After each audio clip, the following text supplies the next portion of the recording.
To describe the disc is basically a cushion for the spine. For example, this is the lumbar spine. This is a spine that's been operated on, as you can see, but down below is what we call the L5S1 disc. And the disc is comprised of collagen fibers on the outside that connects one vertebrae to another. And on the inside of this is what we call the nucleus, which is the shock absorber of the spine.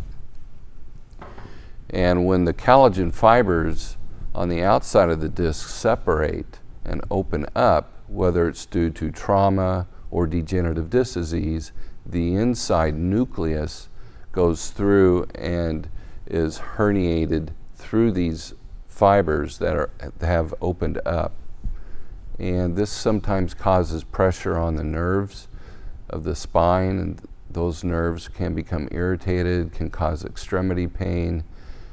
Also associated with this is acute pain, whether it's in the neck or the low back.